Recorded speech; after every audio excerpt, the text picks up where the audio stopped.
नमस्कार मित्रांनो, आज आपण शिवजयंतीनिमित्त जबरदस्त भाषण बघणार आहोत. शिवाजी महाराज नाव घेताच अंगात येणारी वीज. चला तर मग भाषणाला सुरुवात करूया. मित्रांनो, एक क्षण डोळे बंद करा आणि कल्पना करा.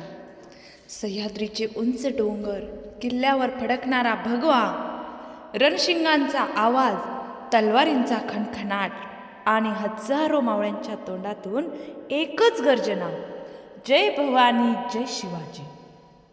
अंगावर शहारे आले ना? हे फक्त नाव नाही, ही ऊर्जा आहे, हा स्वाभिमान आहे, ही मराठी मातीची ओळख आहे.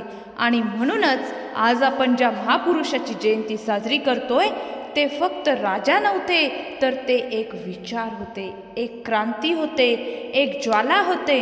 आणि ते म्हणजे आपले सर्वांचे प्रेरणास्थान, हिंदवी स्वराज्याचे संस्थापक छत्रपती शिवाजी महाराज.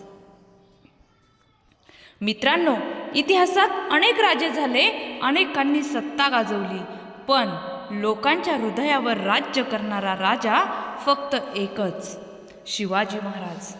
कारण त्यांनी सिंहासनासाठी लढा दिला नाही, तर त्यांनी रयतेसाठी लढा दिला. त्यांनी संपत्ती साठवली नाही, तर त्यांनी स्वाभिमान जपला.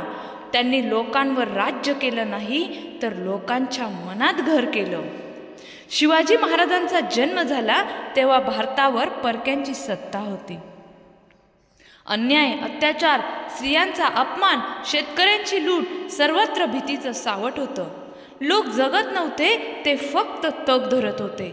अशा वेळी शिवनेरीच्या किल्ल्यावर एका आईने एका मुलाला जन्म दिला.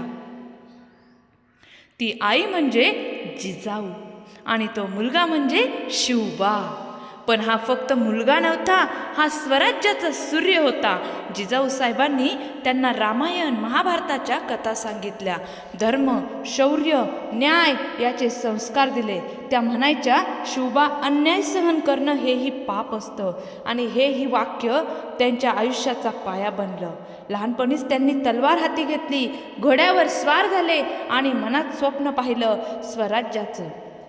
मित्रांनो, विचार करा, फक्त 16 वर्षाचा मुलगा आणि त्याच्या मनात संपूर्ण राज्य उभारण्याचं स्वप्न.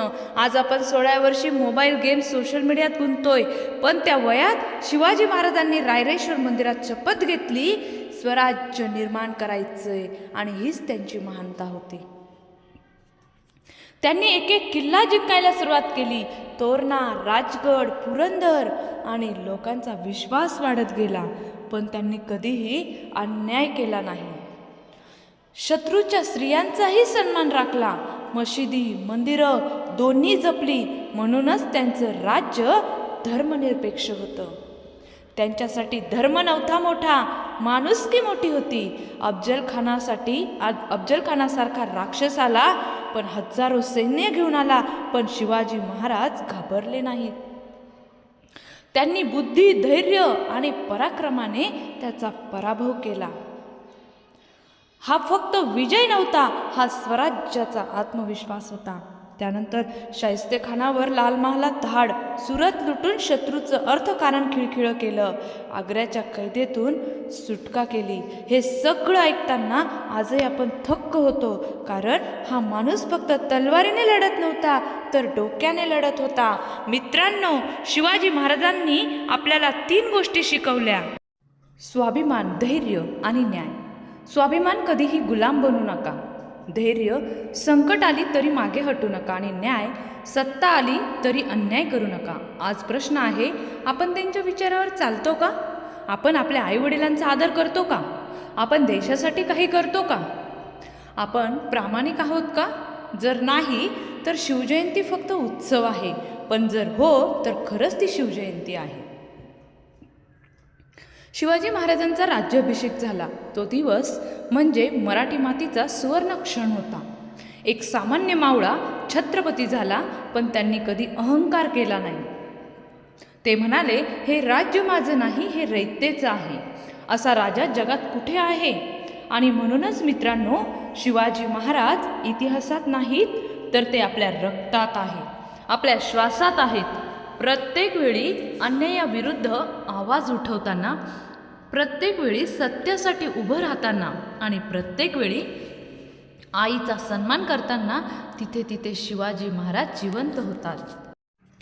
चला, आज शिवजयंतीनिमित्त आपण फक्त घोषणा देऊ नका, तर शपथ घेऊया प्रामाणिक राहण्याची, आईवडिलांचा सन्मान करण्याची आणि देशासाठी काहीतरी करण्याची आणि आपल्या आयुष्यात स्वराज्य निर्माण करण्याची.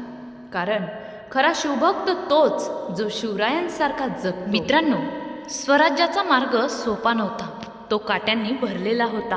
प्रत्येक पावलावर संकट होतं, प्रत्येक वळणावर शत्रू उभा होता. पण शिवाजी महाराजांनी कधीही हार मानली नाही. कारण त्यांच्या मनात भीती नव्हती. त्यांच्या मनात फक्त एकच शब्द घुमत होता, स्वराज्य. त्या काळात आदिलशाही, निजामशाही आणि मोगल हे तिन्ही बलाढ्य सत्ताधीश महाराष्ट्रावर तुटून पडले. लाखोंचे सैन्य, प्रचंड संपत्ती, तोफा, हत्ती, घोडदळ आणि दुसऱ्या बाजूला शिवाजी महाराजांकडे काय होतं तर मोजके मावळे, साधी शस्त्र आणि अफाट आत्मविश्वास. पण मित्रांनो, इतिहास सांगतो युद्ध शस्त्रांनी जिंकता येत नाही, ते जिंकता येतं धैर्याने आणि बुद्धीने. आणि हे दोन्ही गुण शिवरायांकडे भरपूर होते. अफजल खान स्वराज्य संपवायला निघाला तेव्हा त्याने वाटेत मंदिरं फोडली, गावं जाळली, लोकांना मारलं. त्याला वाटलं शिवाजी घाबरेल, शरण येईल. पण त्याला माहीत नव्हतं की हा शिवाजी आहे, सिंह आहे. प्रतापगडाच्या पायथ्याशी भेट ठरली. खान उंच, धिप्पाड, राक्षसी ताकद असलेला आणि समोर शिवाजी महाराज दिसायला साधे पण डोक्यात वीज. भेट झाली. खानाने मिठी मारली आणि कपटीपणे वार केला. पण महाराज सज्ज होते. वाघनख्यांचा एकच वार आणि खानाचा गर्व चिरडला. मित्रांनो, हा फक्त शत्रूचा वध नव्हता, तर हा स्वराज्याच्या आत्मविश्वासाचा जन्म होता. त्या दिवशी महाराष्ट्राने पाहिलं, आपला राजा कुणालाही घाबरत नाही. पण स्वराज्य फक्त जिंकण्यात नव्हतं, ते जपण्यात होतं. पन्हाळगडावर सिद्दी जोहरने वेढा दिला. चारही बाजूंनी शत्रू, अन्न संपत होते, मृत्यू जवळ येत होता. पण महाराजांनी हार मानली नाही. रात्रीच्या अंधारात त्यांनी गड सोडला. बाजीप्रभू देशपांडे पुढे सरसावले. त्यांनी म्हटलं, राजे तुम्ही पुढे जा, तोपर्यंत हा बाजी जिवंत आहे, तोपर्यंत शत्रू पुढे येणार नाही. पावनखिंडीत बाजीप्रभूंनी हजारो शत्रूंना रोखून धरलं. शरीरावर जखमा झाल्या, रक्त वाहत होतं, पण कान फक्त तोफेच्या आवाजाकडे होते. आणि जेव्हा विशाळगडावर पोहोचल्याची तोफ ऐकू आली, तेव्हा ते हसत हसत जमिनीवर कोसळले. मित्रांनो, असा त्याग फक्त स्वराज्यासाठीच होऊ शकतो. शिवाजी महाराजांनी फक्त सैनिक नाही तयार केले, तर त्यांनी स्वराज्यासाठी प्राण देणारे मावळे तयार केले. आणखी एक प्रसंग सांगावासा वाटतोय. लाल महाल शाहिस्तेखान लाखो सैन्य घेऊन पुण्यात बसला होता. त्याला वाटलं आता शिवाजी संपला. पण शिवाजी महाराज रात्री थेट लाल महालात घुसले. शत्रूच्या तंबूत हजारो सैनिकांच्या मधोमध आणि थेट खानाच्या खोलीत पोहोचले. तलवारीचा एकच फटका खानाची बोटं उडाली आणि तो जीव वाचवून पळाला. मित्रांनो, हे केवळ धाडस नव्हतं, तर ही शत्रूच्या मनात निर्माण केलेली भीती होती. शिवाजी महाराजांनी शिकवलं की युद्धात ताकदीपेक्षा रणनीती मोठी असते. महाराजांनी समुद्राचं महत्त्व ओळखलं होतं.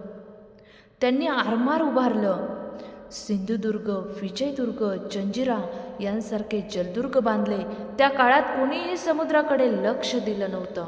पण शिवाजी महाराजांनी सांगितलं, ज्याच्याकडे समुद्र त्याच्याकडे सामर्थ्य. किती दूरदृष्टी होती बघा ना. म्हणूनच ते फक्त योद्धा नव्हते, तर ते दूरदृष्टीचे प्रशासक होते. आग्र्याची कैद तर इतिहासातील सर्वात थरारक घटना. औरंगजेबाने कपटाने कैद केलं. सगळ्यांना वाटलं आता शिवाजी संपले. पण सिंहाला पिंजऱ्यात कोण ठेवू शकतं? आजारी असल्याचं नाटक, मिठाईच्या टोपल्यातून सुटका आणि हजारो मैलांचा प्रवास करून परत महाराष्ट्रात आगमन. मित्रांनो, हा प्रसंग ऐकून आजही अंगावर रोमांच उभे राहतात. कारण हा माणूस अशक्य गोष्ट शक्य करत होता. पण मला एक गोष्ट जास्त भावते मित्रांनो, ती म्हणजे शिवाजी महाराजांचा स्वभाव. ते कधीही स्त्रियांचा अपमान सहन करत नसत. शत्रूच्या घरातील स्त्रियांनाही आई म्हणून सन्मान देत. लूटमार बंद केली, शेतकऱ्यांना संरक्षण दिलं, न्यायनिवाडा केला. म्हणूनच लोक म्हणायचे, हा राजा नाही, हा आपला बाप आहे. आज असाच राजा इतिहासात दुर्मिळ आहे.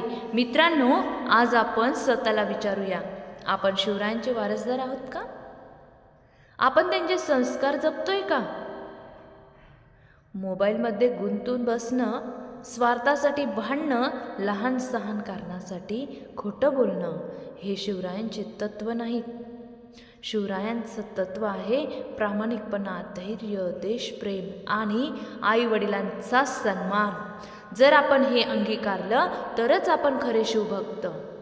शिवाजी महाराजांनी आपल्याला शिकवलं, परिस्थिती कितीही कठीण असू दे किंवा परिस्थिती कितीही कठीण असली तरी स्वप्न मोठं ठेवा.